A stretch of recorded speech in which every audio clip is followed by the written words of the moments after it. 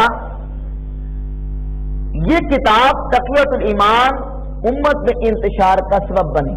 اشرف علی تھانوی صاحب مکتبہ فکر دیوبند کے حکیم الامت اپنی کتاب امداد المشتاق الی اشرف الاخلاق، اس کتاب کے صفحہ نمبر 58 پہ لکھتے ہیں،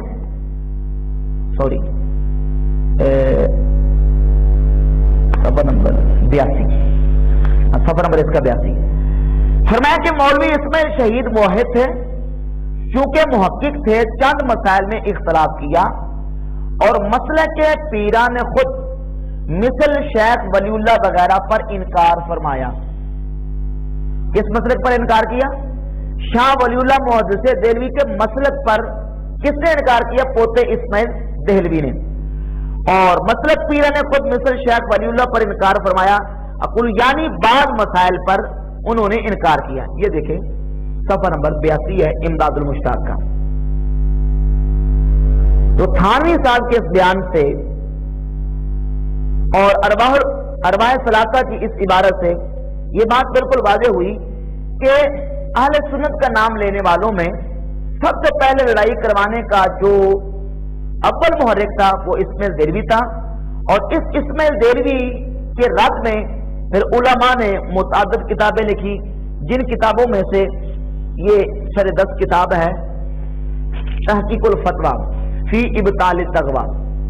علامہ فضل حق خیرآبادی رحمۃ اللہ تعالی علیہ نے اسماعیل دہلوی کے تعاقب اور رد میں یہ ایک مکمل مستقل بڑی زوردار دلائل سے بھرپور کتاب لکھی تحقیق الفتویٰ، اور اسماعیل دہلوی کی کتاب تقویۃ الایمان کا شدید رد فرمایا، اور علامہ فضل خیرآبادی رحمۃ اللہ علیہ نے پورا اس کا تعاقب کیا۔ اسی طرح جب یہ بات واضح ہو گئی کہ 1240 ہجری تک یہ تینوں طبقات بریلوی، دیوبندی اور غیر مقلد اہل حدیث، ان تینوں طبقات میں سے کوئی طبقہ بھی اس وقت منتشر ہو کے باقاعدہ کوئی مکتبہ فکر قائم نہیں ہو سکا تھا۔ اہل سنت یا کیا تھے؟ اہل تشیع تھے۔ کتنے فرقے تھے؟ 2 فرقے، اہل سنت اور دوسرا اہل تشیع۔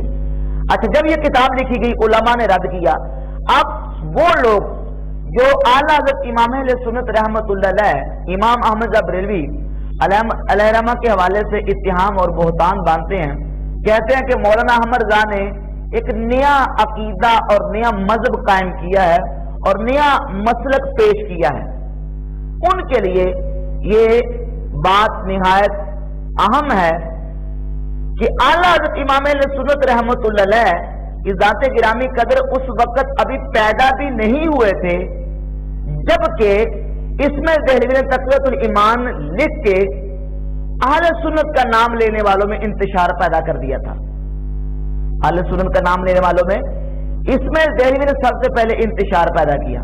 ہاں، اعلیٰ امام اہل سنت رحمت اللہ علیہ نے اسماعیل دہلوی اور اسماعیل دہلوی کے ماننے والوں اور اسماعیل دہلوی کے عقیدے سے تعلق رکھنے والوں کا ان اہل سنت و جماعت علماء کے طریقے پر رد کیا ہے، جس طرح کہ مولانا فضل خیرآبادی رحمۃ اللہ علیہ نے اور دیگر اہل سنت کے علماء نے رد کیا ہے۔ اب جب یہ کتاب لکھی گئی تو چاہیے تو یہ تھا کہ اس کتاب کے لکھے جانے کے بعد لوگ اس کا رد ہی کرتے اور اس کو قبول نہ کرتے، لیکن ایسا نہ ہو سکا، بلکہ اسماعیل دہلوی کے چاہنے والوں اور ماننے والوں نے اسماعیل دہلوی کی اس کتاب کو سینے سے لگایا اور یہاں تک لکھا یہ ہے کتاب فتاوی رشیدیہ، مولوی رشید احمد گنگوئی مکتبہ فکر دیوبند کے کتب الاقطاب ہیں، اپنی اس کتاب فتاوی رشیدیہ کے صفحہ نمبر 83 پر لکھتے ہیں، صفحہ نمبر اس کا 83، کہتے ہیں کتاب تقویۃ الایمان نہایت عمدہ اور سچی کتاب اور موجب قوت و اصلاح ایمان کی ہے، اور قرآن و حدیث کا مطلب پورا اس میں ہے۔ اور پھر یہ لکھتے ہیں کہ یہ کتاب جو ہے اس کا رکھنا اور پڑھنا عین ایمان ہے، صفحہ نمبر 78 پہ یہ دیکھیں ذرا. کہتے ہیں کتاب تقویۃ الایمان نہایت عمدہ کتاب ہے اور رد شرک و بدعت میں لاجواب ہے. استدلال اس کے بالکل کتاب اللہ اور احادیث سے ہیں. اس کا رکھنا اور پڑھنا اور عمل کرنا عین اسلام اور موجب اجر کا ہے. جس کتاب میں رسول اللہ صلی اللہ علیہ وسلم کی اہانت اور توہینیں کی گئی اس کتاب کے بارے میں مولوی رشید وہی صاحب لکھتے ہیں جس کا رکھنا اور پڑھنا عین ایمان ہے. حالانکہ قرآن مجید کو گھر میں رکھنا بھی عین ایمان نہیں ہے. صحیح بھی رکھتے ہیں, غیر مسلم بھی رکھتے ہیں, اور اسی طرح اس کو پڑھنا بھی عین ایمان نہیں ہے جب تک کہ پڑھ کے اس پر عمل پیرا نہ ہوا جائے اور اس کے مطابق عقیدہ اپنا نہ بنا لیا جائے. اب بندہ قرآن پڑھتا ہے لیکن اس کے مطابق عقیدہ نہیں ہے تو کیا صرف قرآن پڑھنے سے اس کا ایمان ثابت ہو جائے گا؟ نہیں. ہاں, قرآن پڑھے, قرآن کے مطابق اپنا ایمان اور عقیدہ رکھے اور اس پر عمل بھی کرے, تب وہ جو ہے وہ کامل مومن کہلائے گا. اور اسی تقویۃ الایمان کی تائید و توثیق کرتے ہوئے یہ تو تھے مکتبہ فکر دیوبند کے قطب الاقطاب مولوی رشید احمد گنگوئی صاحب, اور یہ ہیں غیر مقلدین وہابیہ کے بہت بڑے پیشوا جن کو شیخ القل فی القل کہتے ہیں, نذیر حسین دہلوی. فتاوی نذیریہ کا حصہ اول ہے, جلد نمبر اول, اس کے صفحہ نمبر 105 اور 106 پہ لکھتے ہیں کہ سراسر مذہب اہل سنت و جماعت کے اس کے مسائل ہیں اور اس پر عمل کرنا اور اس کے موافق عقیدہ رکھنا عین ہدایت ہے. یہ دیکھ لے ذرا صفحہ 105, یہ جو انڈر لائن کی ہے, اور صفحہ نمبر 106. نہ صرف اپنی کتابوں میں یہ عبارات لکھی بلکہ اس کتاب کی صفائی میں اور اسماعیل دہلوی کی تائید و توثیق میں پوری کتابیں تذکرہ امام محمد اسماعیل شہید اسماعیل دہلوی کی تائید میں پوری کتاب لکھ ڈالی. اور یہ کتاب تقویۃ الایمان کی تائید میں اکمل البیان فی تائید تقویۃ الایمان عزیز الدین مولوی عزیز الدین مراد آبادی پوری کتاب لکھ ڈالی. تو اب جب مولوی اسماعیل دہلوی کے ماننے والوں نے تقویۃ الایمان کی جان نہ چھوڑی اور تقویۃ الایمان کے پیچھے پڑے رہے, علماء اہل سنت نے اس کا رد کیا. اور رد کرنے والوں کو اہل بدعت کہا گیا, اور ان رد کرنے والوں میں سر فہرست مولانا فضل خیر آبادی رحمۃ اللہ علیہ جو کہ اسماعیل دہلوی کے معاصر تھے, ہم اثر تھے, اور بعد میں امام اہل سنت امام احمد رضا بریلوی رحمۃ اللہ علیہ نے اسماعیل دہلوی کا تعاقب اور اس کا شدید رد کیا, اور اس کے رد میں متعدد کتابیں لکھی جن میں سے الکوکبۃ الشہابیہ فی کفریات ابل وہابیہ نامی کتاب سر فہرست ہے. لہذا یہ کتاب ایک اور حوالہ بھی دیکھ لیں ذرا, یہ بریلویت, یہ احسان اللہ ظہیر کی, یہ ماضی قریب کے اہل حدیث کی غیر مقلد کے عالم ہیں احسان اللہ ظہیر صاحب, انہوں نے اپنی کتاب کے صفحہ 157 پہ لکھا ہے 97 پہ, اس سلسلے میں انہوں نے سب سے پہلے وہابی تحریک سرخیل شاہ اسماعیل شہید رحمہ اللہ کو نشانہ بنایا, یعنی حالات پر اعتراض کرتے ہوئے.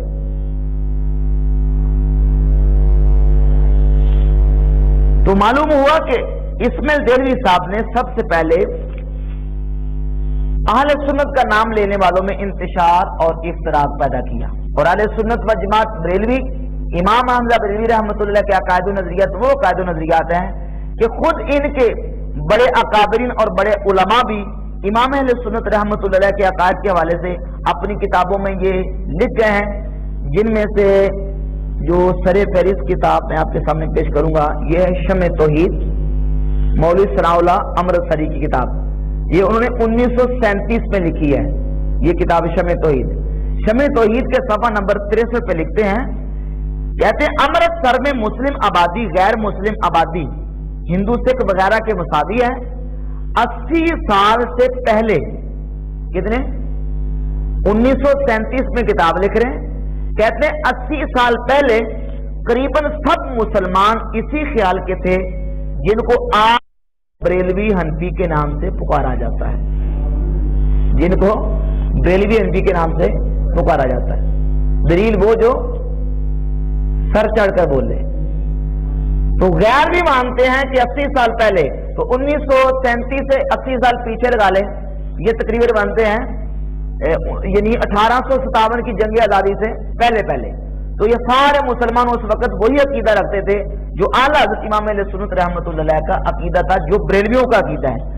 اور اسی بات کو ایک بہت بڑے رائٹر ہیں شیخ اکرام نے اپنی کتاب موج کوثر کے صفحہ 70 پر اعلیٰ حضرت امام حمزہ بریلوی رحمۃ اللہ کا تذکرہ کرتے لکھا ہے کہ انہوں نے نہایت شدت سے قدیم حنفی طریقوں کی حمایت کی۔ جنہوں نے امام حمزہ بریلوی رحمۃ اللہ علیہ نے بڑی شدت کے ساتھ حنفی طریقوں کی حمایت کی ہے۔ سلمان ندوی صاحب اپنی کتاب حیات شبلی کے صفحہ 46 پر لکھتے ہیں کہ تیسرا فریق وہ تھا جو شدت کے ساتھ اپنی روش پر قائم رہا اور اپنے آپ کو اہل سنت کہتا رہا۔ اس گروہ کے پیشوا زیادہ تر بریلی اور بدایون کے علماء تھے۔ تو ان تین عبارات سے بھی یہ بات واضح ہو گئی کہ اہل سنت بریلوی اور اعلیٰ حضرت امام اہل سنت رحمۃ اللہ علیہ کے نظریات وہی نظریات تھے جو اسلاف کے اکابرین کے، اور یہی قدیم موقف اور قدیم عقیدہ ہے جو اسلاف سے چلا آ رہا ہے۔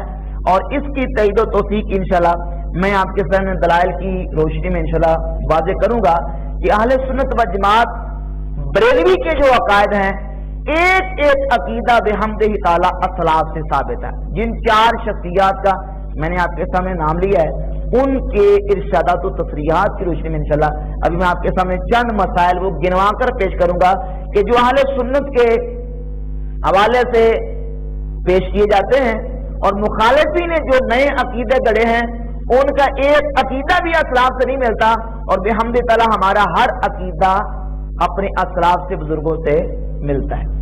اب اس پر میں قرآن و حدیث سے دلائل پیش نہیں کروں گا کیونکہ یہ مستقل موضوعات ہیں، ان پر کتاب و سنت یعنی قرآن و حدیث سے مستقل گفتگو ہو سکتی ہے، لیکن سرگت میرا چونکہ بتانے کا جو مقصد ہے وہ یہ ہے کہ ہمارا عقیدہ شیخ عبدالحق محدث دہلوی سے ملتا ہے، اہل سنت بریلویوں کا عقیدہ مجدد الافسانی سے ملتا ہے، شاہ ولی اللہ سے ملتا ہے، اور شاہ عبدالعزیز محدث دہلوی رحمۃ اللہ علیہ سے ملتا ہے۔ یہ جو اس میں دہلوی نے نئے عقیدے نکالے ہیں، میں دیوبندیوں کی اپنی کتابوں سے واقع پیش کر چکا ہوں کہ یہ عقیدے نہ شاہ ولی اللہ کے عقیدے تھے، نہ ہی شاہ عبدالعزیز محدث دہلوی کا عقیدہ تھا، اور نہ ہی شیخ عبدالحق محدث دہلوی اور نہ ہی مجدد الافسانی رحمۃ اللہ علیہ کا عقیدہ تھا۔ ان عقیدوں میں سے نمبر 1 صفات باری تعالیٰ سے شروع ہوتے ہیں، اللہ تعالیٰ کی صفات سے۔ بحمد تعالیٰ ہم اہل سنت و جماعت کا قدیم سے شروع سے یہ اللہ کی صفات کے بارے میں عقیدہ ہے کہ اللہ رب العزت جل شانہ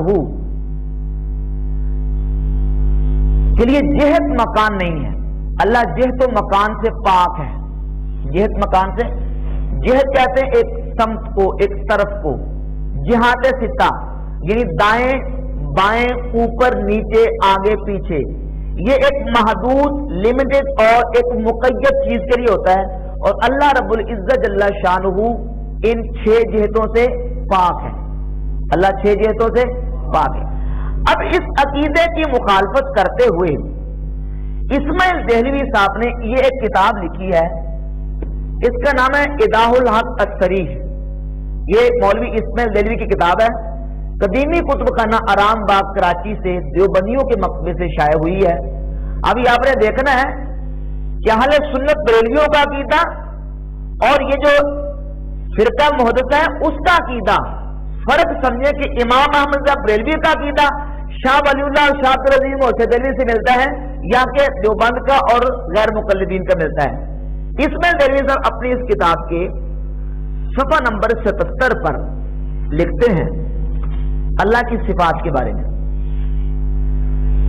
کہتے معلوم ہونا چاہیے کہ وحدت وجود اور وحدت شہود کا مسئلہ اور تنزلات خمسہ کی بحث اور صادر اول کا ذکر اور تجدد مثال اور کمون و بروز کا بیان اور اسی طرح کے تصوف کے دوسرے مباحث، اسی طرح واجب الوجود یعنی حق تعالیٰ کو زمان و مکان، لفظ سنیں، حق تعالیٰ کو زمان و مکان اور جہت و ماہیت اور ترکیب عقلی سے پاک و منزہ سمجھنا اور عقول کو باطل ٹھہرانا، اس کے برعکس ان کو ثابت کرنا اور عالم کے قدیم ہونے کو ثابت کرنا، یہ سب بدعات حقیقیہ کی قسم سے ہیں، سب بدعات حقیقیہ کی قسم سے ہیں۔ کون کون سی چیزیں؟ ان میں سے ایک لکھا ہے اللہ کو زمان و مکان اور جہت و ماہیت سے پاک ماننا، اللہ کو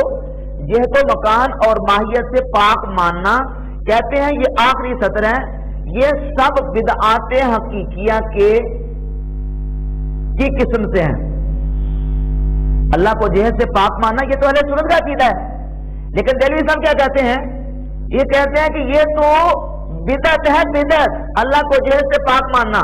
اچھا، ابھی فیصلہ کر لیتے ہیں کہ آیا کہ اللہ کو جہت سے پاک ماننا یہ بدعت ہے یا اہل سنت کا عقیدہ ہے؟ تو شاہ عبدالعزیز محدث دہلوی رحمۃ اللہ علیہ، جو کہ اس میں دہلوی کے چچا ہیں اور اس میں دہلوی کے استاد بھی ہیں، یہ ان کی کتاب ہے تحفہ اثنا عشریہ، شاہ عبدالعزیز محدث دہلوی رحمۃ اللہ علیہ کی، اور اس کتاب تحفہ اثنا عشریہ کے صفحہ 141 پہ، یہ ذرا صفحہ پہلے کور کر دیں، یہ جو ہائی لائٹ کی ہے نا، صفحہ 141 پہ شاہ عبدالعزیز محدث دہلوی رحمۃ اللہ علیہ اہل سنت کا عقیدہ بیان کر رہے ہیں۔ فرماتے ہیں عقیدہ 13واں عقیدہ، آنکھ حق تعالی را مکان نیز بورا جہت از فوق و تحت متصور نیز۔ اہل سنت کا یہ عقیدہ ہے کہ اللہ مکان سے پاک ہے، اللہ کے لیے مکان نہیں ہے، بورا جہت از فوق و تحت متصور نیز، اور اللہ کے لیے جہت اوپر اور نیچے یہ متصور نہیں ہو سکتی، اللہ اس سے کیا ہے؟ پاک ہے۔ وحمیت مذہب اہل سنت و جماعت، اور یہی اہل سنت و جماعت کا مذہب ہے۔ حکمیہ از امامیہ و یونسیہ گوئن، حکمیہ یعنی امامیہ فرقہ ہے اہل تشیع و روافض کا، حکمیہ اور امامیہ اور یونسیہ وہ کہتے ہیں کہ مکان عرش یہ اللہ کا مکان عرش ہے، وہ عرش پہ بیٹھا ہوا ہے، نزد حکمیہ مماث عرش، اور حکمیہ کے نزدیک اللہ عرش کے ساتھ مس کیے ہوئے ہیں، مثل فرشتے کے برتخت کنند، جس طرح فرشتے تخت پر بیٹھتے ہیں، وہ کہتے ہیں کہ اللہ بھی اس طرح اپنے تخت پہ بیٹھا ہوا ہے۔ بوجہ ہے کہ فرجہ درمیان نیز، اور وہ کہتے ہیں کہ اللہ اور فرش عرش کے درمیان کوئی درمیان میں خلا نہیں ہے، بلکہ اللہ جو ہے وہ ٹچ کیے ہوئے ہے عرش کو۔ او از عرش و عرش از او زیادت نہ دارت، اور اللہ عرش سے بڑا نہیں ہے اور عرش اللہ سے بڑا نہیں ہے، ہر دو برابر یک دیگر ان، کہتے ہیں دونوں ایک دوسرے کے برابر ہیں۔ وہ یونسیہ گوئن کے او تعالیٰ بر عرش متمکن، اور یونسیہ کہتے ہیں کہ اللہ عرش پہ متمکن ہے۔ تو شاہ عبدالعزیز محدث دہلوی رحمۃ اللہ علیہ کی یہ عبارت بالکل واضح اہل سنت کا عقیدہ بیان کرتی ہے کہ اہل سنت کا عقیدہ کیا ہے کہ اللہ کے لیے جہت و مکان نہیں، بولے نا اللہ کے لیے جہت و مکان، اللہ جہت اور مکان سے پاک اور منزہ ہے، اور دہلوی صاحب کہتے ہیں کہ اللہ کے لیے جہت سے پاک ماننا یہ بدعات حقیقیہ میں سے ہے۔ لہذا پتہ چلا کہ دہلوی صاحب کا عقیدہ اور شاہ عبدالعزیز صاحب کا عقیدہ جو کہ اہل سنت ہے آپس میں ملتا، ہاں یہ عقیدہ جو شاہ عبدالعزیز محدث دہلوی نے پیش کیا ہے، یہ محمد بریلوی رحمۃ اللہ علیہ نے باقاعدہ اس عقیدے پر کتاب لکھی ہے قوارع القہار علی مجسمۃ الفجار، اور آپ نے دلائل قاہرہ سے یہ بات ثابت کر دی ہے کہ اللہ رب العزت جہت مکان سے پاک ہے، اللہ جسم و جسمانیات سے پاک ہے۔ تو اعلیٰ حضرت امام حمزہ بریلوی رحمۃ اللہ کا عقیدہ شاہ عبدالعزیز محدث دہلوی کے عقیدے سے ملتا ہے، اور یہ اس میں دہلوی کا عقیدہ اور اس کے ماننے والوں کا عقیدہ شاہ عبدالعزیز محدث دہلوی کے عقیدے سے ملتا نہیں ہے۔ اور یہ شاہ عبدالعزیز محدث دہلوی رحمۃ اللہ کون ہے، ان کا تذکرہ بھی کرنا ضروری ہے۔ یہ کتاب ہے تاریخ اہل حدیث۔ تاریخ اہل حدیث میں مولوی ابراہیم میر سیالکوٹی اس کے صفحہ نمبر 464 پہ شاہ عبدالعزیز محدث دہلوی رحمۃ اللہ علیہ کا ذکر کرتے ہوئے تحریر کرتے ہیں 464 کہ آپ ہندوستان میں بر میں استاد الاساتذہ خاتم المفسرین والمحدثین تھے، آپ کا تاریخی نام غلام حلیم۔ یہ دیکھیں، یعنی شاہ عبدالعزیز محدث دہلوی رحمۃ اللہ علیہ کی تعریف کر رہے ہیں، غیر مقلدین بھی ان کو مسلمان مانتے ہیں اور دیوبندی بھی مسلمان مانتے ہیں، اور اہل سنت بریلوی بھی شاہ عبدالعزیز محدث دہلوی کو اپنی مسلمہ بزرگ اور شخصیت تسلیم کرتے ہیں. تو جو ان کے عقیدے سے ہٹ کر ہے اس کو ہم سنی ماننے کے لیے تیار ہے. 1000 مرتبہ اپنے آپ کو سنی کا لیبل لگا کے وہ سنی ثابت کرنے کی کوشش کرے، وہ اور تو کچھ ہو سکتا ہے پر اہل سنت نہیں ہو سکتا. اچھا، شاہ صاحب فرماتے ہیں جو اللہ کو عرش پہ متمکن مانتا ہے اور کہتا ہے جس طرح فرشتے تخت پر بیٹھے ہیں اللہ سے بیٹھا ہے، وہ سنی نہیں. اور یہ کتاب ہے فتاوی راشدیہ، محب اللہ شاہ راشدی غیر مقلد وہابی، ان کی کتاب ہے. نعمانی کتب خانہ اردو بازار لاہور سے شائع ہوئی ہے. غیر مقلدین کا عقیدہ بیان کرتے ہوئے محب اللہ راشدی صاحب لکھتے ہیں اس کے صفحہ نمبر 133 پہ کہ اللہ تبارک و تعالی اس کائنات کو پیدا کرنے کے بعد ان سے لا تعلق نہیں ہوا ہے، بلکہ جس طرح کوئی بادشاہ تخت بادشاہی پر بیٹھ کر اپنی حکومت چلاتا ہے، اس طرح اللہ تعالیٰ اپنے عرش عظیم پر مستوی ہو کر اس کائنات کے کارخانے کو چلا رہا ہے. یعنی جس طرح کو سمجھ آ رہی بات کی، جس طرح کوئی بادشاہ اپنے تخت سے بیٹھتا ہے نا، کہتے ہیں اللہ بھی اپنے عرش پہ ایسے بیٹھا ہوا ہے اور اپنے کائنات کے نظام کو چلا رہا ہے. تو آپ بتائیں کہ یہ عقیدہ شاہ عبد العزیز سے ملتا ہے؟ یعنی یوں کہہ لیں کہ یہ عقیدہ اہل سنت کے عقیدے سے ملتا ہے؟ جب شاہ عبد العزیز اہل سنت ہیں تو جو عقیدہ ان سے نہیں ملتا وہ اہل سنت کا عقیدہ نہیں ہو سکتا. لہذا مسئلہ جہت و مکان کے حوالے سے بھی نہ دیوبندیوں کا عقیدہ ملتا ہے اس میں دلیل کو ماننے کے ساتھ، اور نہ ہی غیر مقلدین کا عقیدہ اکابرین اور بزرگان دین کے عقیدے سے ملتا ہے. اور یہ تو تھوڑی سی عبارت تھی، ذرا اس کو مزید دیکھ لیں. یہ کتاب ہے علامہ سعید بن عزیز یوسف زئی، مکتبہ اہل حدیث ٹرسٹ، اہل حدیث چوک، کوٹ روڈ، کراچی. یہ کراچی سے غیر مقلد اہل حدیث عالم ہے، ان کی کتاب شائع ہوئی ہے. اس کے صفحہ نمبر 128 پہ کیا لکھتے ہیں؟ لکھتے ہیں کہ لیکن میں نصوص قرآنی کی موجودگی میں تجسیم باری تعالیٰ کا نہ صرف قائل ہوں بلکہ تجسیم کے مخالف صاحبان کو قرآن کا مخالف جانتا ہوں. یعنی اللہ کو میں مجسمہ اور جسم والا مانتا ہوں، میں قرآن کی روشنی مانتا ہوں، اور جو اللہ کو جسم نہیں مانتا میں اس کو قرآن کا مخالف سمجھتا ہوں. یہ دیکھ لیتا. تو یہ بتائیں اہل سنت کا عقیدہ ہے یا مجسمین کا عقیدہ ہے؟ یقیناً یہ مجسمین کا عقیدہ ہے. تو ایسا عقیدہ رکھنے والا اہل سنت نہیں ہو سکتا. ہاں، اس عقیدے کے حوالے سے اللہ کا تنزیہ جو بیان کیا ہے اور اہل سنت کا جو عقیدہ آشکار کیا ہے، اہل سنت کے عقیدے کی ترجمانی کی ہے، تو وہ امام اہل سنت امام حمزہ بریلوی رحمۃ اللہ علیہ نے قوارع القہار علی مجسمۃ الفجار کتاب لے کے کتاب و سنت اور اصلاحات کے موقف کو واضح کر دیا کہ اللہ جسم و جسمانیات اور جہت و مکان سے پاک اور منزہ ہے. اور اس پر ایک اور حوالہ، اس مسئلے پر آخری حوالہ ہے العقیدۃ الطحاویہ.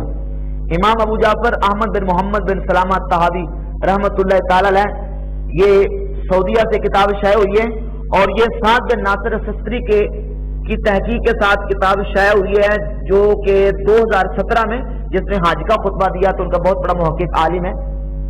تو امام طحاوی رحمۃ اللہ علیہ اہل سنت کا عقیدہ بیان کرتے ہیں کہ اللہ رب العزت تعالی عن الحدود والغایات والارکان والاعضاء والادوات، اللہ رب العزت حدود و غایات، ارکان و اعضاء اور ادوات سے پاک ہے. لا تحویہ الجہات الست کا سائر المبتدعات، اللہ کو 6 جہتیں حاوی نہیں ہے، اللہ کو جہات ستہ حاوی نہیں ہے، اللہ جہت میں آنے سے پاک ہے. یہ اہل سنت کا عقیدہ ہے. اور اس میں دہلوی صاحب کیا کہتے ہیں کہ اللہ کو جہت سے پاک ماننا یہ بدعات حقیقیہ میں سے ہے. تو اللہ کو جہت سے پاک ماننے کے عقیدے کو بدعات حقیقیہ قرار دینا خود بدعت ہے، اہل سنت کا عقیدہ نہیں ہے. اب اس کے بعد دوسرا عقیدہ امکان کذب. یہ عقیدہ بھی ایک بدعتی اور نیا عقیدہ ہے، اور اس عقیدہ رکھنے کے باوجود بھی یہ لوگ اپنے آپ کو اہل سنت کہتے ہیں، حالانکہ یہ عقیدہ اپنانے کے بعد اہل سنت کہلانے کا کوئی حق انہیں حاصل نہیں ہے. وہ عقیدہ کیا ہے کہ اللہ رب العزت جل شانہ جھوٹ بول سکتا ہے. یہ کتاب ہے اسماعیل دہلوی صاحب کی کتاب یک روزہ کتاب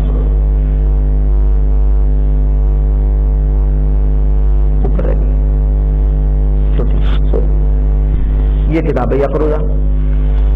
اس کتاب یک روزہ کے صفحہ نمبر 17 اور 18 پر اسماعیل دہلوی نے اپنا عقیدہ بیان کیا. میں اختصار کرتا ہوں, یہ ذرا دیکھ لیں کہ اللہ رب العزت جل شانہ کو جھوٹ سے پاک ماننا اور اللہ کے لیے جھوٹ ممتنع ماننا. اسماعیل دہلوی صاحب کہتے ہیں لا نسلم, میں اس کو تسلیم نہیں کرتا کہ اللہ کو جھوٹ سے پاک ماننا جائے, بلکہ اسماعیل دہلوی صاحب کا عقیدہ ہے کہ اللہ رب العزت جل شانہ کے بارے میں کہ اللہ جھوٹ بول سکتا ہے. معاذ اللہ, اللہ کذب بیان نہیں کر سکتا ہے, جھوٹ بول سکتا ہے. اور یہ عقیدہ جو اللہ کے لیے مکان کذب کا عقیدہ ہے, یہ بھی اہل سنت کا عقیدہ نہیں ہے. آپ پوری اسلام کی تاریخ اٹھا کے دیکھ لیں, اکابر محدثین, علماء, ائمہ, ان کے فرمودات اور اقوال یہ تو ملیں گے کہ اللہ رب العزت ایسا سچا ہے جو کبھی جھوٹ نہیں بول سکتا, لیکن اللہ کے بارے میں ایسا عقیدہ کسی اسلاف بزرگ سے ثابت نہیں ہے. اور اس عقیدے کا رد اور اسماعیل دہلوی کے اس نظریے کا تعاقب بھی امام اہل سنت رحمۃ اللہ علیہ امام احمد رضا بریلوی علیہ رحمہ نے کیا. سبحان السبو ان عیب کذب مقبوب, پوری مبسوط اور ضخیم کتاب لے کے آپ نے دلائل قاہرہ اور بہرہ سے اہل سنت کے عقیدے کی حقانیت کو بیان کیا ہے کہ اللہ جھوٹ سے پاک ہے.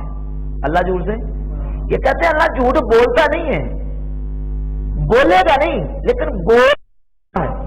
اور امام نے فرمایا کہ ہمارا خدا ایسا سچا ہے جو جھوٹ بول سکتا نہیں. تو اس میں دہلوی کا یہ عقیدہ بھی اہل سنت کے عقیدے والا نہیں ہے.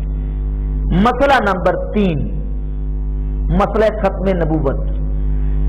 ہر مومن مسلمان کا یہ عقیدہ ہے کہ نبی کریم صلی اللہ علیہ وسلم خاتم النبیین یعنی آخری نبی ہے.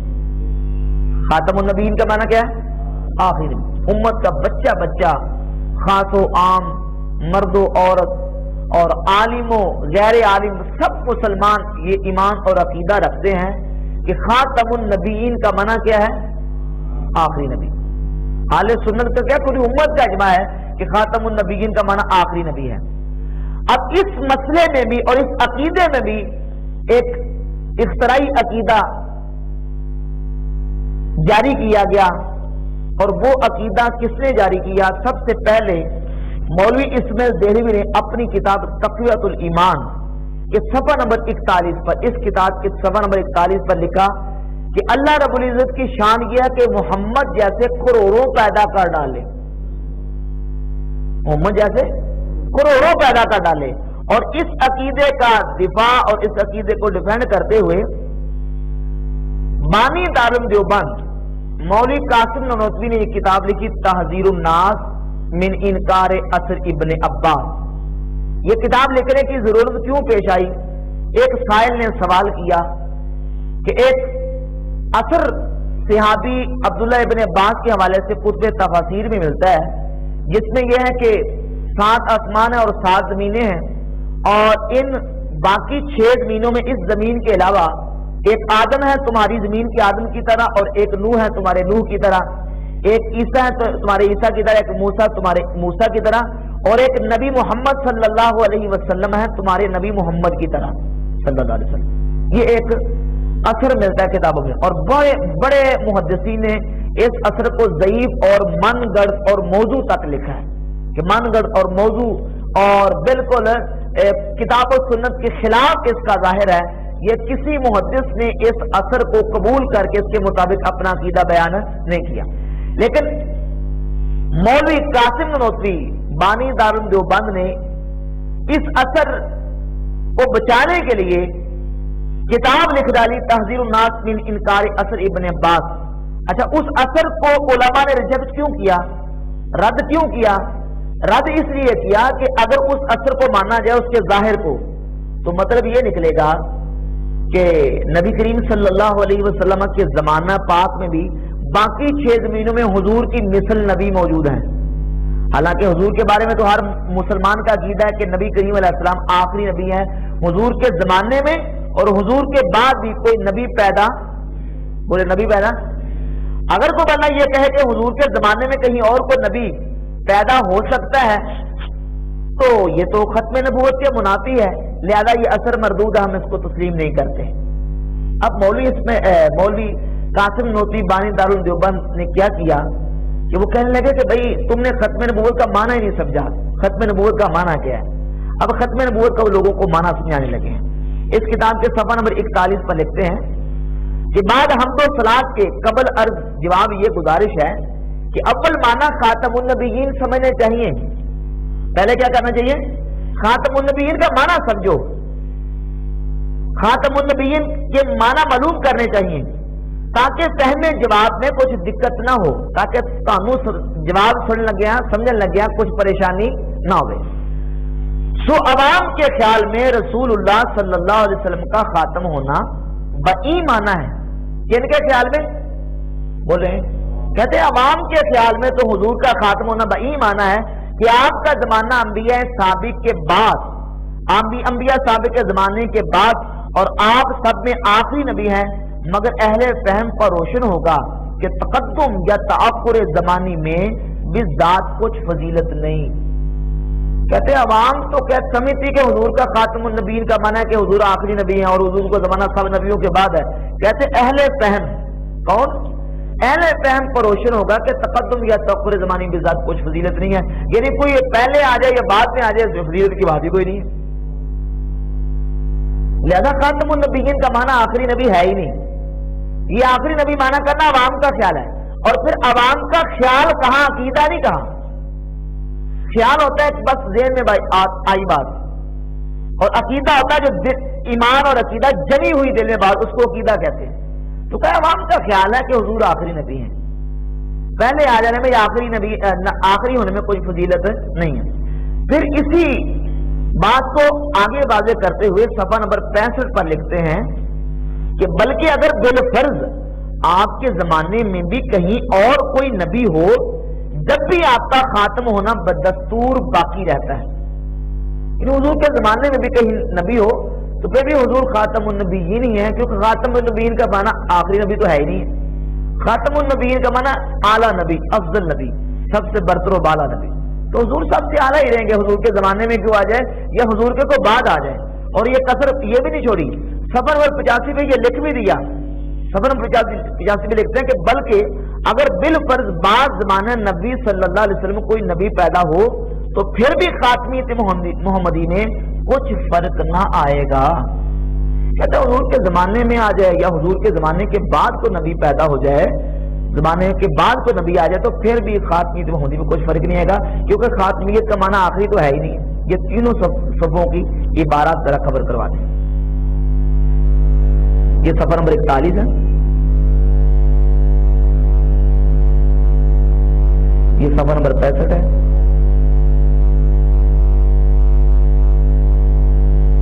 اور یہ صفحہ نمبر 85۔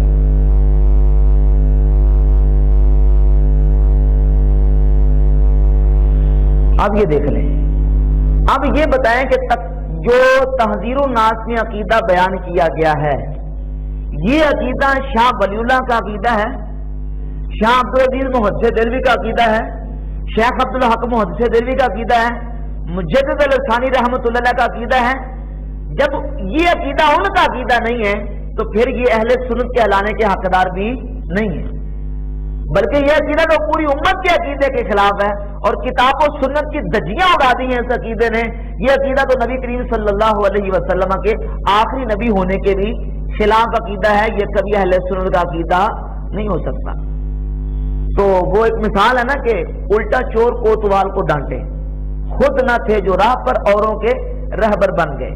تو لوگوں کو یہ بتاتے ہیں کہ یہ احمد رضا بریلوی بدعتی ہیں، اور احمد رضا بریلوی کے ماننے والے یہ فرقہ محدثہ ہیں، بدعتی لوگ ہیں، جبکہ ان کی اپنے عقیدے کتاب و سنت اور اسلاف سے ثابت نہیں ہے، بلکہ قرآن و حدیث سے دور دور کا ان عقیدوں کا تعلق نہیں ہے۔ اب آ جائے اگلا مسئلہ، مسئلہ نمبر 4، حیات النبی صلی اللہ علیہ وسلم، نبی کریم صلی اللہ علیہ وسلم کی حیات کا مسئلہ۔ تمام اہل ایمان احادیث قرآن کی روشنی میں یہ عقیدہ اور ایمان رکھتے ہیں کہ نبی کریم صلی اللہ علیہ وسلم کی ذات اقدس کو اللہ رب العزت نے مزار پر انوار میں، قبر انور میں وہ حیات طیبہ عطا فرمائی ہے کہ جس کا ہم شعور نہیں رکھتے، اور اللہ نے اعلیٰ سے اعلیٰ حیات اپنے پاک نبی صلی اللہ علیہ وسلم کو عطا فرمائی ہے۔ لیکن اس حیات النبی کے عقیدے کا انکار کرتے ہوئے تقویت الایمان مولوی اسماعیل دہلوی اس کتاب تقویت الایمان کے صفحہ نمبر 81 پہ لے گیا کہ معذلہ حضور مر کر مٹی میں مل گئے. اعوذ باللہ تعالیٰ، نعوذ باللہ تعالیٰ. آپ مجھے بتائیں کہ قرآن و حدیث کے خلاف اور اسلاف اور مسلمہ شخصیات کے خلاف یہ عقیدہ کہ حضور مر کر مٹی میں مل گئے، یہ عقیدہ اہل سنت کا عقیدہ ہے؟ نہیں عقیدہ، یہ اہل سنت کا عقیدہ نہیں ہے. ابھی اپنے فرق سمجھے جانا ہے. اور مسئلہ نمبر 5 جو اہل سنت بریلوی دیوبندی اور بھابی غیر مقلدین کے ہاں جو مختلفی مسئلہ ہے وہ ہے مسئلہ نمبر 5 عقیدہ حاضر و ناظر. کون سا عقیدہ؟ عقیدہ حاضر. اب اس وقت کتابوں سے سے دلائل پیش کروں گا کہ قرآن پاک سے حدیث سے کیا ہماری دلیل ہے. صرف اسلام سے میں ثابت کروں گا کہ اعلیٰ حضرت امام بریلوی رحمۃ اللہ علیہ نے اگر نبی کریم علیہ السلام کے لیے حاضر و ناظر کے عقیدے کا مسئلہ بیان کیا ہے تو وہ اپنا عقیدہ اپنی طرف سے بیان نہیں کیا ہے، بلکہ وہ عقیدہ ہمارے اسلاف اور بزرگان دین سے ثابت ہے جن کو تمام مکاتب، یہ تینوں مکاتب فکر مسلمہ شخصیات مانتے ہیں. پہلے سمجھے کہ عقیدہ حاضر ناظر ہے کیا. عقیدہ حاضر و ناظر کا مطلب یہ ہے، ہمارا ایمان اور عقیدہ ہے کہ نبی کریم صلی اللہ علیہ وسلم کا جسد پاک اپنی قبر پر انوار روضہ اطہر میں موجود ہے، اور حضور سید عالم صلی اللہ علیہ وسلم اپنی سماعت و بصارت سے، علم، نور، فیضان نبوت سے کائنات کی چیزوں کا مشاہدہ فرماتے ہیں، اور امت کے اعمال پر نبی کریم علیہ السلام حاضر و ناظر ہیں. امت کے اعمال پر حضور ہے حاضر و ناظر ہیں. یہ اہل سنت کا عقیدہ ہے، اور یہ عقیدہ شیخ عبدالحق محدث دہلوی رحمۃ اللہ تعالی علیہ نے اپنی کتاب اشعۃ اللمعات کی پہلی جلد صفحہ نمبر 430 پہ بیان کیا. یہ مولانا احمد رضا بریلوی صاحب نے بیان نہیں صرف کیا بلکہ ہمارے اسلاف اور اکابرین نے بھی اسی عقیدے کو بیان کیا ہے. یہ صفحہ نمبر 430 سے فرماتے ہیں کہ جب نمازی نماز میں السلام علیکہ ایھا النبی کہتا ہے نا، تو فرماتے ہیں کہ پس مصلی پس آہل صلی اللہ علیہ وسلم در ذات مسلیاں موجود و حاضر، پس مسلی باعث کی عظیمانہ آگاہ باشد. نبی صلی اللہ علیہ وسلم نمازیوں کی نماز میں حاضر ہے، بس نمازی کو چاہیے کہ وہ اس معنی سے آگاہ رہے، جب السلام علیکہ کہتا ہے تو اس کا درود حضور کی بارگاہ میں پہنچتا ہے، اور میرے آقا کریم علیہ السلام اس کو جواب بھی ارشاد فرماتے ہیں. بس حضرت صلی اللہ علیہ وسلم در ذات مسلیاں موجود و حاضر ہے کہ نبی علیہ الصلوۃ والسلام نمازیوں کی نماز میں موجود اور حاضر ہیں.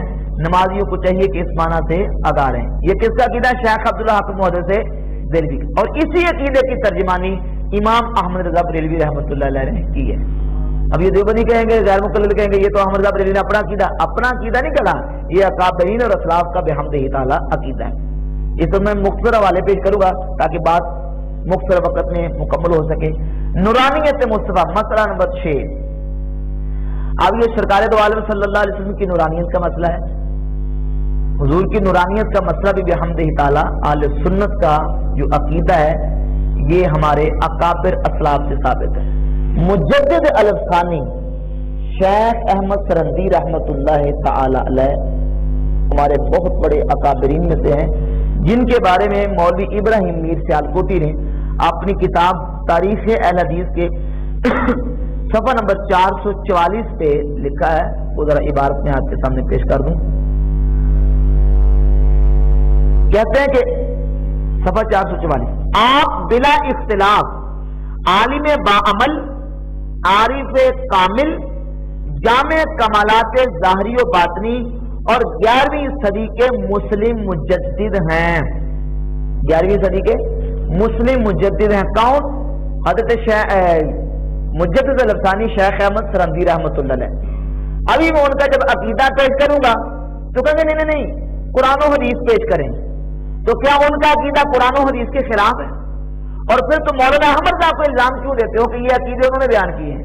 بحمدہ تعالی اعلیٰ حضرت امام اہل سنت رحمۃ اللہ علیہ نے وہی عقیدے بیان کیے ہیں جو کتاب و سنت اور بزرگان دین اور اسلاف کے عقیدے ہیں. یہ مکتوبات امام ربانی مجدد الفسانی شیخ احمد سرندی رحمۃ اللہ علیہ، یہ اس کا صفحہ نمبر 75 ہے. دفتر سیوم مکتوبات امام ربانی حصہ 9. یہ ذرا صفحہ نمبر 75 کور کر دیں. فرماتے ہیں کہ بائیں دانش کے خلق محمدی درنگ سائر افراد انسانی نیز تو جان لے کہ نبی کریم علیہ السلام کی تخلیق عام انسانوں کی تخلیق کی طرح نہیں ہے.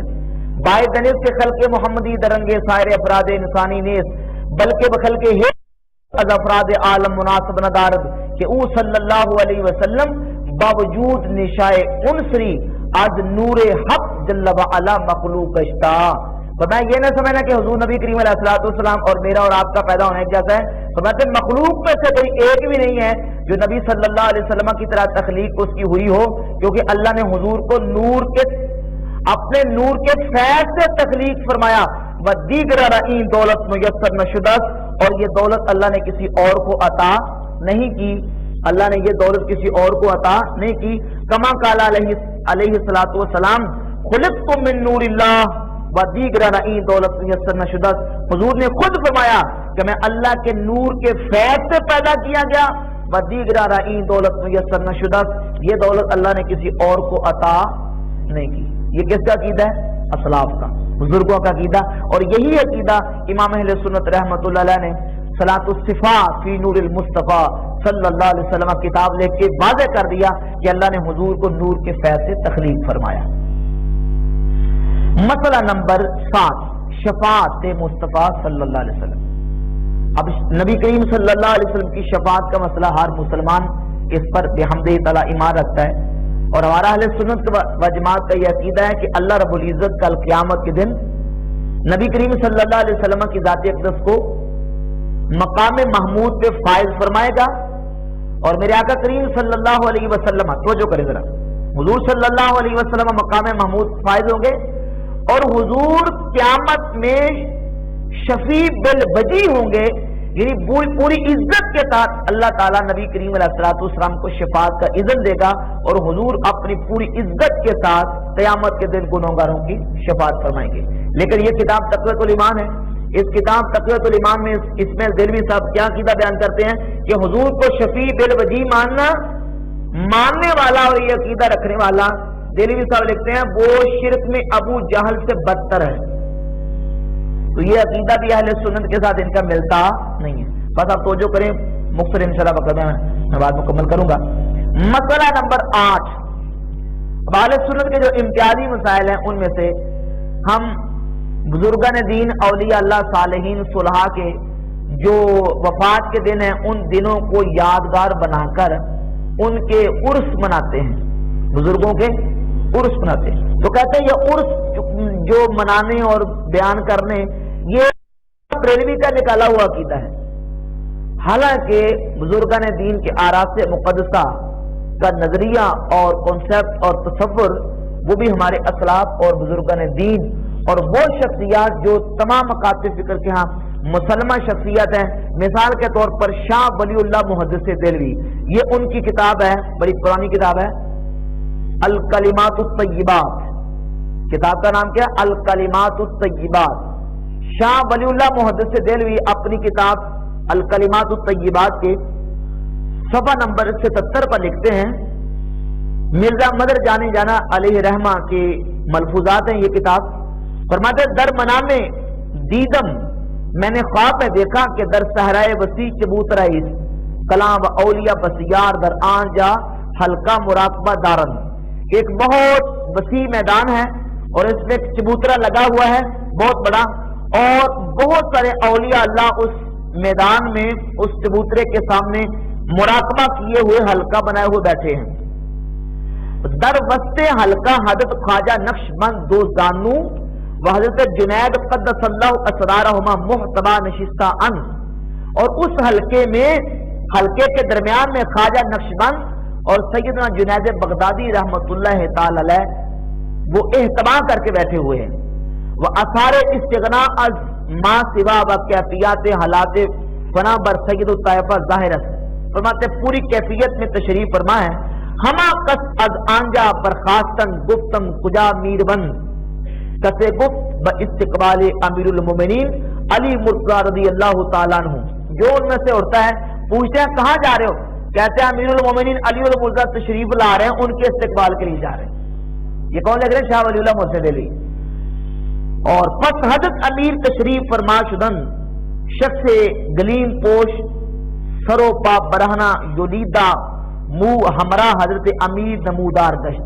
حضرت امیر المومنین علی المرضی رضی اللہ عنہ تشریف لے کے ان کے ساتھ ایک وہ بزرگ شخصیت ہے کہ جو پھٹے پرانے انہوں نے کپڑے پہنے ہوئے تھے، سر ان کا، بال ان کے بکھرے ہوئے تھے. حضرت علی کے ساتھ وہ آئے تو حضرت دست در دست خود بکمال تواضع و تعظیم گرفتہ ان. مولا علی نے اس بزرگ کا بڑی تواضع و تعظیم کے ساتھ ہاتھ پکڑا ہوا ہے. گفتم این کیس، میں نے کہا یہ کیا ہے؟ کسے گفت خیر التابعین اویسے کرنی ہے، کہ یہ خیر التابعین اویسے کرنی رضی اللہ تعالیٰ عنہ ہیں جن کا ہاتھ حضرت علی مرزا نے پکڑا ہوا ہے. آنجا حجرہ مصطفیٰ در کمال نورانیت ظاہر شد، اپنی پوری کمال نورانیت کے ساتھ حجرہ مصطفیٰ میں تشریف فرما. اور حجرہ میں ہما عزیزاں در حجرہ آمدن، سارے دوست اس حجرے میں آ گئے. گفتم کجا رفتن، میں نے کہا کہاں جا رہے ہیں؟ کسے گفت، کسی نے کہا امروز عرس حضرت غوث الثقلین است. امروز عرس حضرت غوث الثقلین است.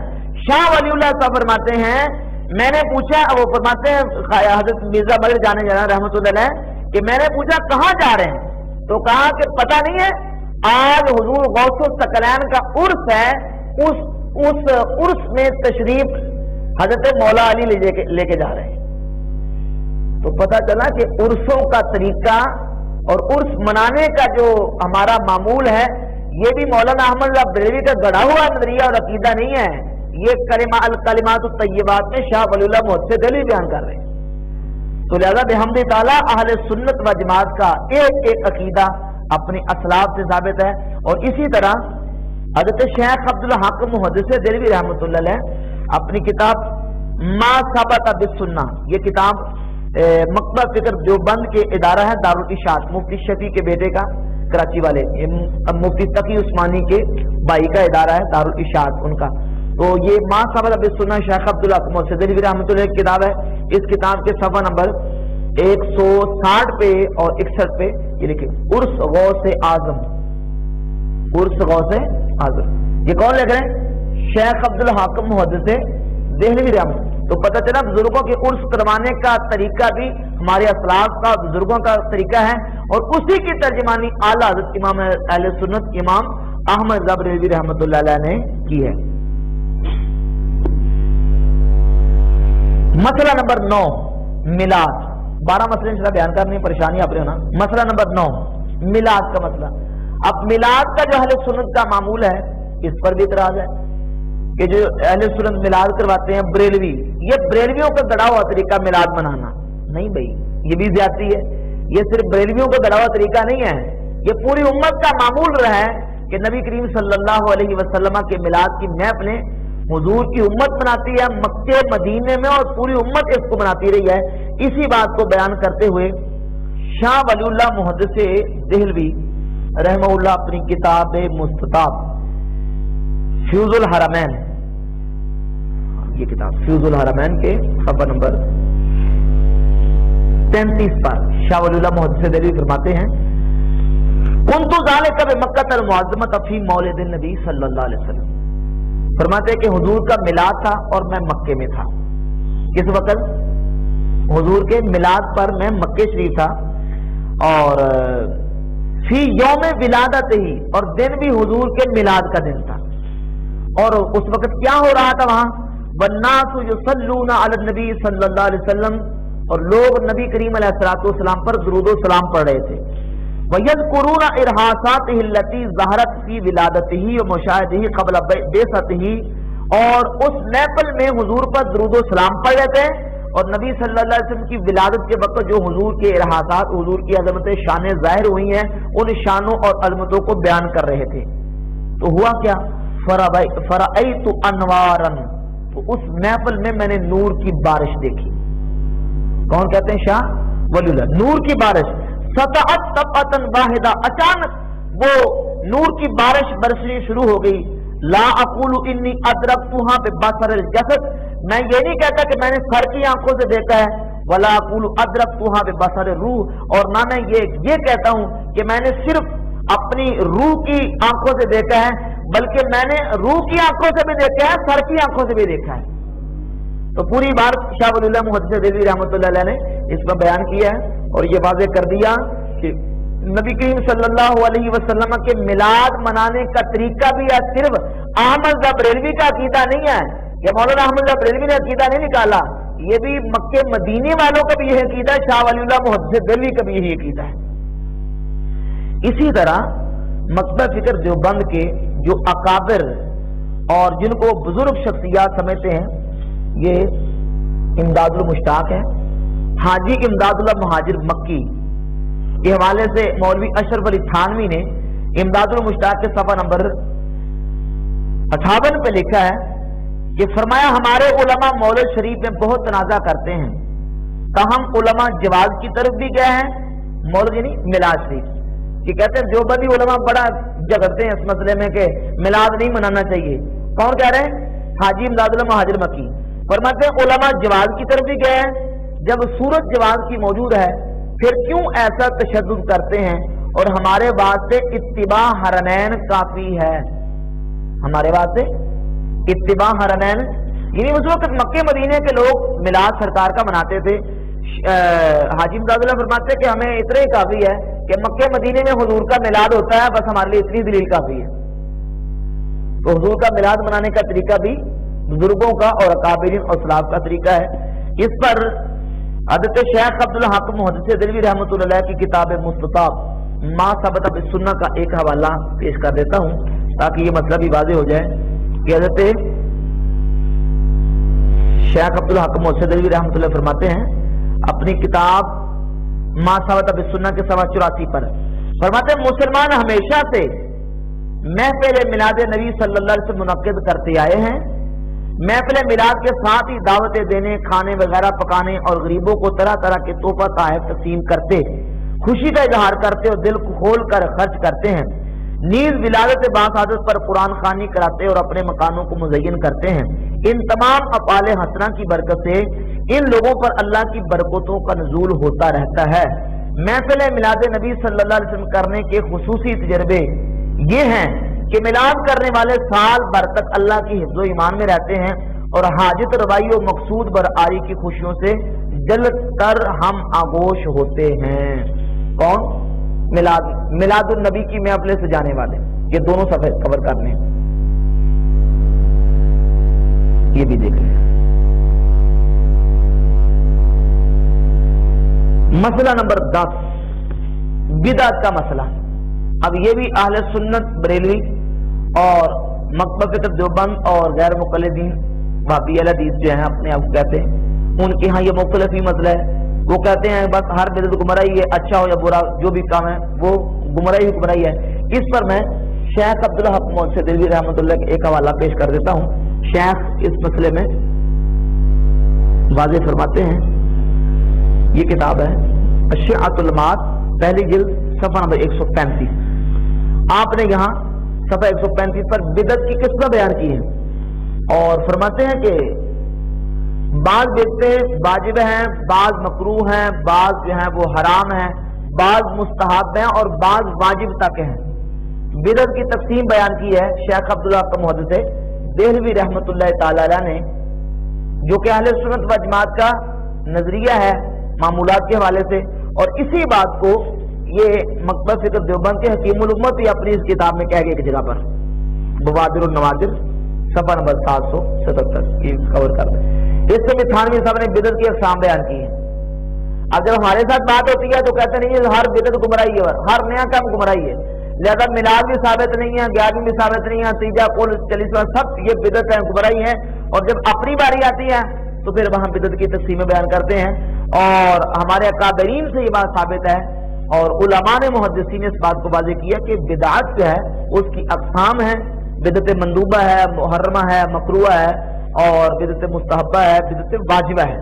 تو جو جس کیٹیگری میں آئے گا اس کا وہی حکم ہوگا، یہ نہیں کہ نیک اور اچھے کام کو بھی گمراہی اور جہنم میں جانے والا کام قرار دے لیا جائے۔ لہذا ہم اہل سنت میلاد کراتے ہیں، بزرگان دین کے عرس کراتے ہیں، اور دیگر اہل سنت کے جو معمولات ہیں وہ اگر ہیں تو بدعات حسنہ میں آتے ہیں، اچھے کام ہیں، وہ برے کام اور جہنمیوں والے کام ہرگز نہیں ہیں۔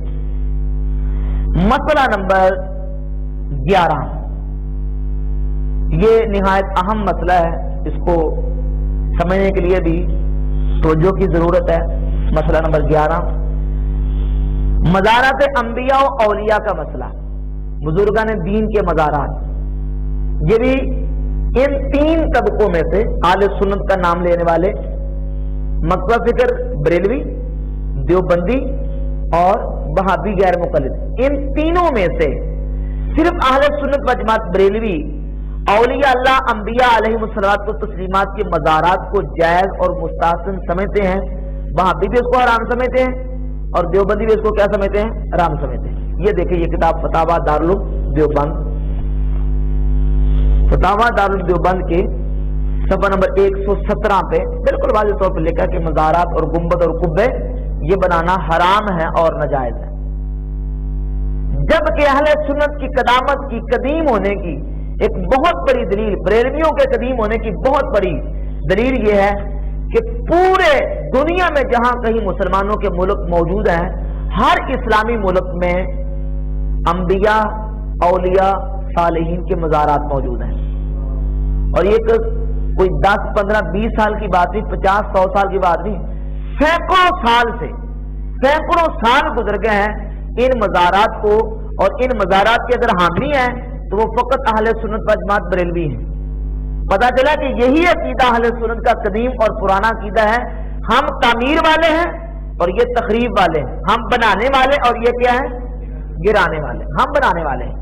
اور آج نبی کریم صلی اللہ علیہ وسلم کے مزار اقدس پر گنبد خضرا کا جلوہ بخیرنا بھی اہل سنت و جماعت کے عقیدے کی ترجمانی کرتا ہے، اور امام احمد بریلوی رحمۃ اللہ علیہ کے عقیدے کی ہی تائید و توثیق کرتا ہے، جو کہ سرکار دو عالم صلی اللہ علیہ وسلم کے مزار اقدس پہ گنبد خضرا ہے۔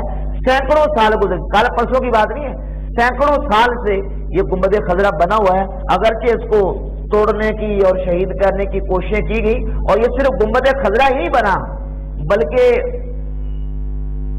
مکہ شریف اور مدینہ شریف حرمین طیبین میں آج کی اس نجدی حکومت کے آنے سے پہلے، نجدی حکومت کے آنے سے پہلے حرمین طیبین میں باقاعدہ صحابہ کرام، اہل بیت طہار رضوان اللہ تعالی علیہ مجمعین، اولیاء اللہ، اہل اللہ اور نیک لوگوں کے اس وقت مزارات موجود ہیں۔ ان کی چند تصاویر جنت المالا اور جنت الملا کی آپ ذرا ملاحظہ فرما لیں۔ یہ پرانے حضرت سیدہ خدیجہ الکبریٰ رضی اللہ تعالیٰ عنہ اور جنت البقیع میں سیدہ فاطمہ الزہرا رضی اللہ تعالیٰ عنہ کے مزارات کی تصاویر، یہ پرانی تصاویر، یہ وہاں سے کتاب شائع ہوئی ہے، تاریخ بقیع الغرقد، تاریخ بقیع الغرقد۔ اس کتاب کے اندر بھی انہوں نے پرانی وہ تصاویر دی ہیں، یہ اس حکومت کے قبضہ کرنے سے پہلے جو اس وقت مزارات تھے، اہل سنت کے عقیدے کی جو ترجمانی تھی وہ موجود تھے، انہوں نے آ کے پھر اس کو شہید کر دیا، ختم کر دیا، بلڈوزر پھیر دیے گئے۔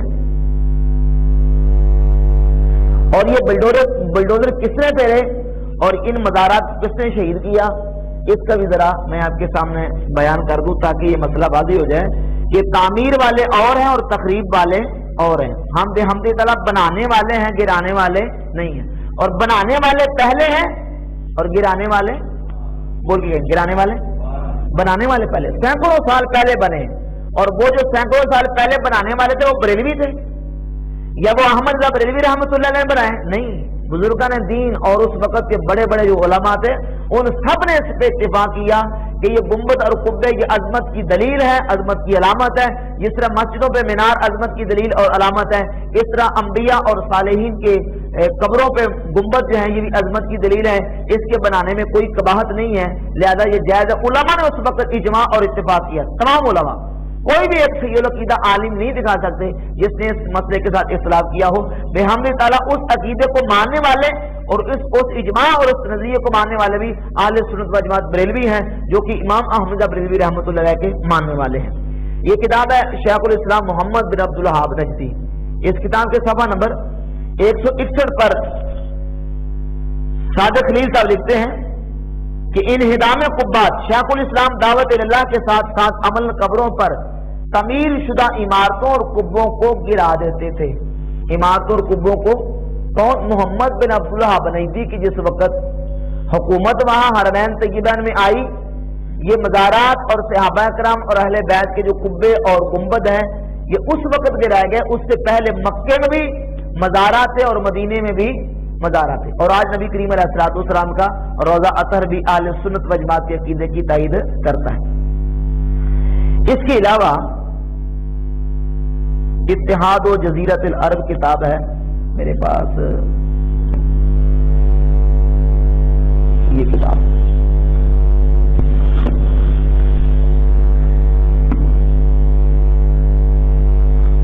یہ ایک عربی عالم ہے، عربی ہیں محقق شیخ مانے، اس نے کتاب لکھی ہے 345 نمبر صفحہ ہے۔ اس کتاب کے 345 صفحہ پر لکھتے ہیں کہ 1799 میں عبدالعزیز کی افواج اس کے بیٹے سعود کی کمان میں کربلا تک پہنچ گئی جو عراق کے وسط میں واقع ہے۔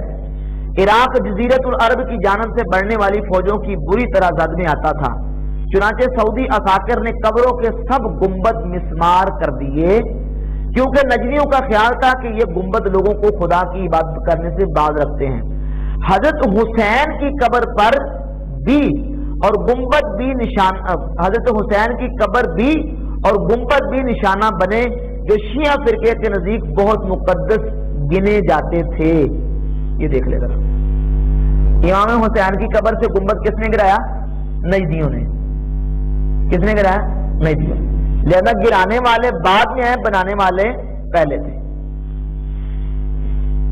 تو ان تصریحات سے یہ بالکل بات واضح ہو جاتی ہے کہ بحمد تعالی مزارات کو، گنبدوں کو، قبوں کو ماننے والے اہل سنت و جماعت بریلوی، ان کا عقیدہ اور نظریہ بحمد تعالی بزرگان دین، اولیاء اللہ اور اہل اللہ سے ملتا ہے۔ اور آخر میں جو مسئلہ نمبر 12 استمداد کا مختصر مسئلہ بیان کروں گا۔ ہمارے عقیدے کے مطابق اللہ رب العزت جل شانہ نے اپنے ولیوں کو، اپنے نبیوں کو یہ طاقت دی ہے کہ اللہ کی عطا سے، وہ اللہ تعالیٰ کی عطا سے فوت ہونے کے بعد بھی روحانی طور پر اپنے دوستوں کی، یاروں کی مدد کر سکتے ہیں۔ اس عقیدے کو بیان کرتے ہوئے شاہ عبدالعزیز محدث دہلوی نے بستان المحدثین میں بیان کیا ہے، صفحہ نمبر 322 پر سیدی زروق فارسی رحمۃ اللہ علیہ فرماتے ہیں، انا لے مریدی جامع لشتات ہی اذا ما ستا جور الزمان بنقبت ہی و ان کنت فی دیک و کرب و وحشت فنادی بیا زروق آتی بسرعت ہی۔ میں اپنے مرید کی پریشان حالی کو تسلی دینے والا ہوں جب زمانہ نقبت و ادبار سے اس پر حملہ آور ہو۔ اگر تو کسی تنگی، بے چینی اور وحشت میں ہو تو یا زروق کو کہہ کر پکار، میں فوراً آ موجود ہوں گا، میں فوراً آ موجود ہوں گا۔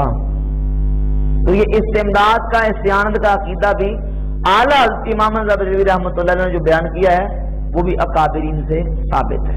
تو خلاصہ یہ کہ امام احمد بریلوی رحمۃ اللہ علیہ کے متبعین ماننے والے بریلوی مقبہ فکر حقیقی معنی میں اسلاف کے جانشین یہ ہیں، اور یہی اہل سنت کہلانے کے حقدار ہیں جو اللہ کو معاذ اللہ کاذب مانے یا اللہ کے لیے جھوٹ کو ممکن مانے، اللہ کے لیے جہد کو ثابت مانے، نبی کریم صلی اللہ علیہ وسلم کے بعد کسی نبی کے آنے کو حضور کی ختم نبوت کے منافی نہ جانے، وہ اہل سنت کہلانے کے حقدار نہیں ہو سکتے۔ جو عقیدے میں نے ان کی کتابوں سے بیان کیے ہیں وہ ہرگز اسلاف کے عقیدے نہیں ہیں، اور بحمد تعالیٰ جو اہل سنت بریلویوں کا عقیدہ ہے وہ ہمارے تمام اسلاف سے ثابت ہے۔ ایک ایک عقیدہ ہم اپنے اسلاف اور بزرگان دین سے ثابت کر سکتے ہیں۔ اللہ رب العزت صحیح معنوں میں سمجھ کر اعتقاد رکھنے کی توفیق عطا فرمائے۔ وما علینا الا